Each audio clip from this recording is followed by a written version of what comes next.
Hi friends, my name is Lisa and welcome to Knitty Kitty. Today I'm going to show you how to knit and teach you the techniques you need to know to be able to make a project from start to finish. So let's get started.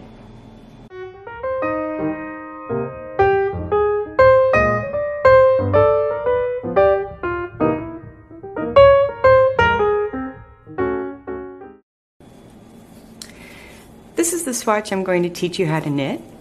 You're going to learn the 3 techniques necessary to become a knitter just from this swatch.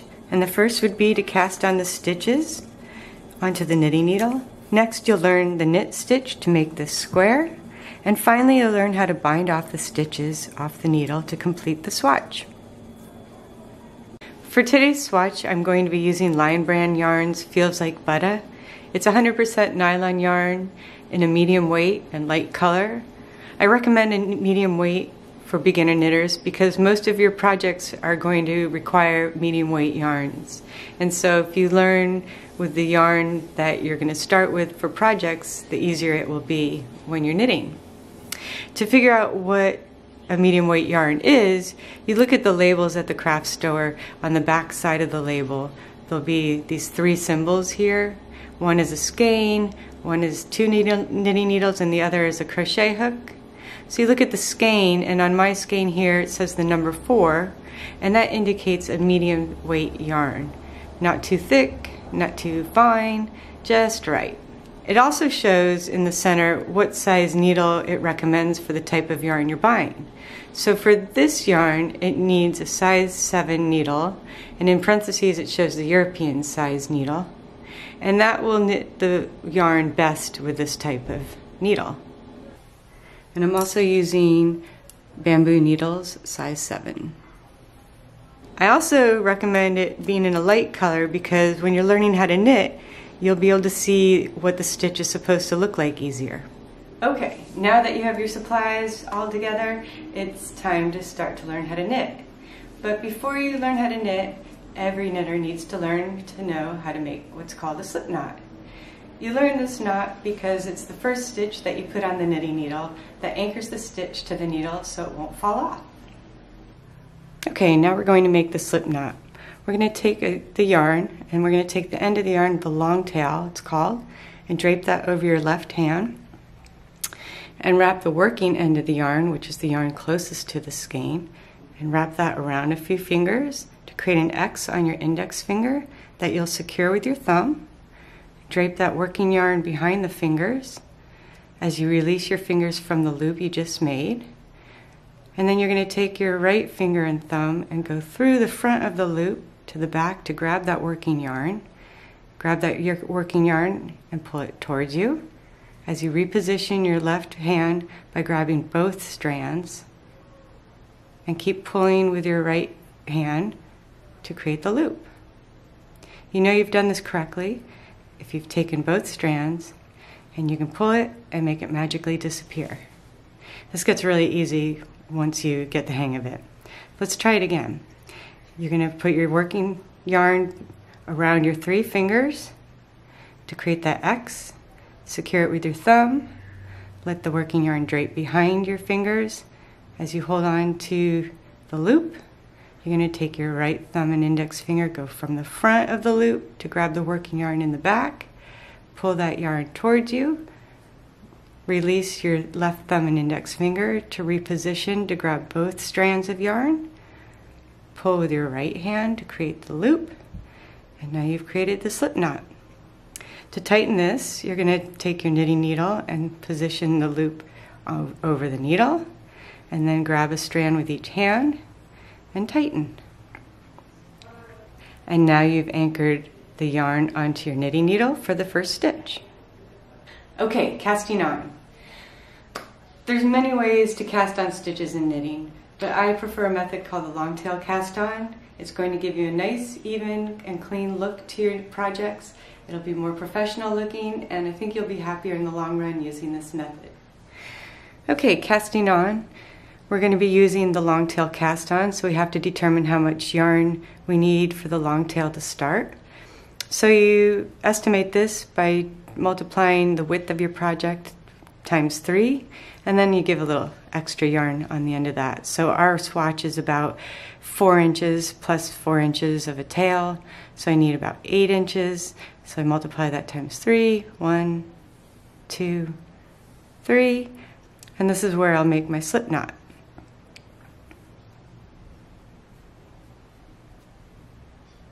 Put that onto the knitting needle. This first slip knot is your first stitch, which anchors the needle. And now that we have the slip knot onto the knitting needle, we're ready to cast on. You're going to take the long tail end of your yarn and you're going to take that and drape it over your thumb, while you take the working yarn, which is attached to your skein, and drape that over your index finger. And then take the fingers on your left hand to grab the strands of yarn nice and snug. So you have a nice tight V. You're going to take your knitting needle and you're going to go under the yarn on your thumb and over the yarn on your index finger. Then the yarn that's on your index finger, you're going to go through the loop on your thumb, release the yarn, and pull the strand underneath the knitting needle towards you to snug the stitch. Congratulations, you have 2 stitches. Let's try that again. We're going to reposition the long tail on your thumb, the working tail on your index finger, grab the 2 strands with your fingers to snug the V, and then we're going to go under, over, through the loop, release the yarn, and snug.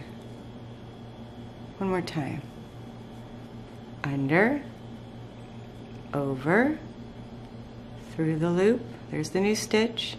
Release the yarn on your thumb, and then take your thumb to pull that strand snug, and now you have another stitch. Reposition your hands. Remember, long tail on your thumb, working tail on your index finger. Grab the strands with your fingers, and then you have under, over, through, release, snug. Under, over, through, release, snug. Good job. Let's do 20 stitches. We have. Now it's time to learn the second technique, the knit stitch. Just remember, in through the front door, around the back, out through the window, and off jumps Jack. Okay, now that you have your cast-on stitches, place that needle with the cast-ons on your left hand. Take the other needle onto your right hand. You're going to take your right needle and you're going to insert it into the first stitch on your left needle. Insert it diagonally to make an X. You're going to then take the working yarn and wrap it around the right needle. And with that stitch here, you're going to slide the yarn through the loop. There it is there. And then you're going to take the stitch on your left needle and push it off the left needle. But don't worry, you've created a new stitch on the right needle. Congratulations. Let's try that again. Right needle, it goes into the stitch on your left needle to create an X. You're going to wrap the yarn around the right needle, and then you're going to slide that yarn through the loop, and then you're going to push off the stitch on the left needle to create a second stitch. Excellent. Let's try that again. In, around, through, and off. One more time. In, around, through, and off. When I was a kid, there was a rhyme I learned. It goes in through the front door, go around the back, out through the window, and off jumps Jack. In, around, through, off. And we continue to do this to all the stitches that are on the left needle until all the stitches are on the right needle. Remember, in through the front door, around the back, out through the window, and off jumps Jack. In, around, through, off.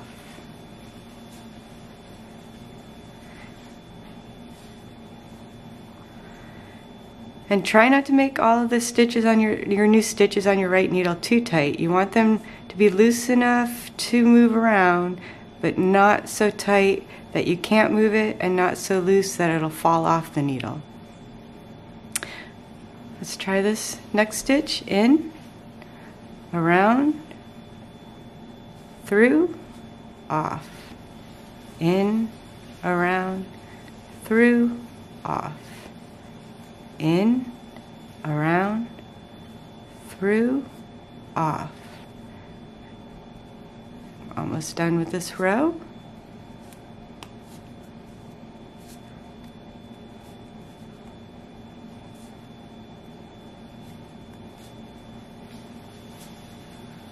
Okay, you're getting close to the end, so just when you get to the last stitches, keep holding the needles together. That last stitch. Okay, now you have an empty needle on your left hand and all the stitches are on your right. So what you have to do to go to the next row is place the stitches that are on the needle in your left hand, and the empty needle will be on your right hand. And that's how you always start a row. So we do the same thing for the next row. We're going to insert the needle into the first stitch on the left needle, and we're going to go around with the yarn, and then we're going to take that yarn through the loop and push off the stitch on the left needle to create your new stitch. In, around, through, off. In, around, through, off. Now this is the knit stitch, and there's only 2 stitches in knitting. There's the knit stitch and the purl stitch. And with this knit stitch, you can make so many projects. And it's just the beginning.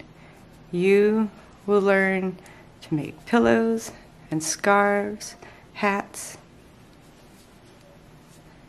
anything you want, just with this one stitch.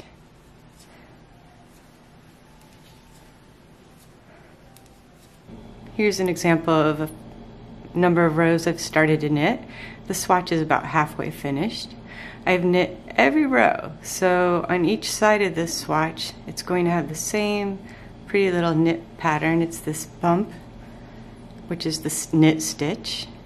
And when you knit every row, the pattern is called the garter stitch. Casting off. Once you've knit your swatch to the length you want, it's time to bind off the stitches to finish the swatch. I want mine to be a square, and I'm just measuring an estimate. If you fold it over in like a triangle and it matches the edges, then it's pretty much a square. And for this swatch, it's fine to just do it that way. To do this, you're going to start just like you are knitting. You're going to knit 2 stitches.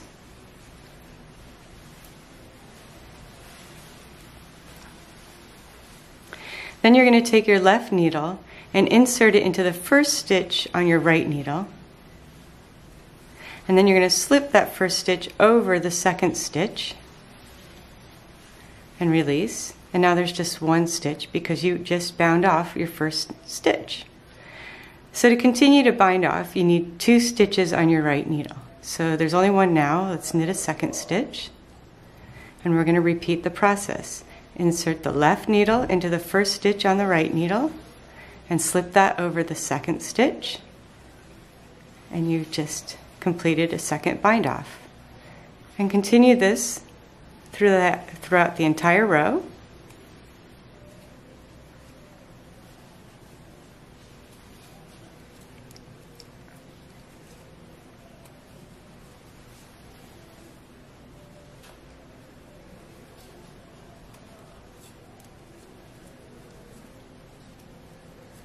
This is what it's looking like for the bind off.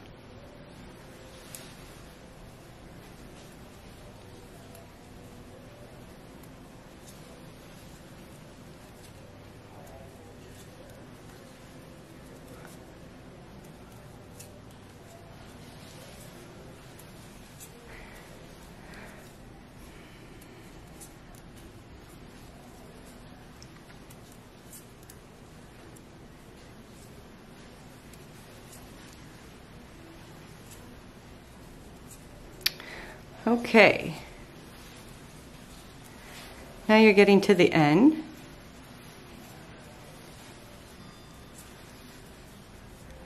Now you're down to your last stitch on your left needle, and you need one more stitch on your right needle. So knit that last stitch on your left needle. Now that all that remains are the 2 stitches on your right needle. You're going to bind off that 1 stitch. Now you have 1 stitch left, and so before releasing that, you're going to cut the yarn. And then loosen that stitch so there's a nice loop hole there. And just feed the yarn through the loop and pull. And voila, you've made a swatch. Congratulations. You did it. You have made a swatch. Congratulations. You are now officially a knitter. Think of all the things that you can now make. I'd love to hear from you and find out what you're going to knit next. Please share your finished projects on Instagram at NittyKittyDesigns, #NittyKitty. Remember, don't try and make your projects perfect. You are going to make mistakes, and that's okay. That's great, because with every stitch you knit, you learn, and with every project you make, you just get better. So just keep knitting and keep trying and be proud of the projects you complete. And congratulations! If you've liked this video and it's helped you learn how to knit, please give it a thumbs up. And don't forget to subscribe below to get more weekly tips and patterns to knit. And thanks!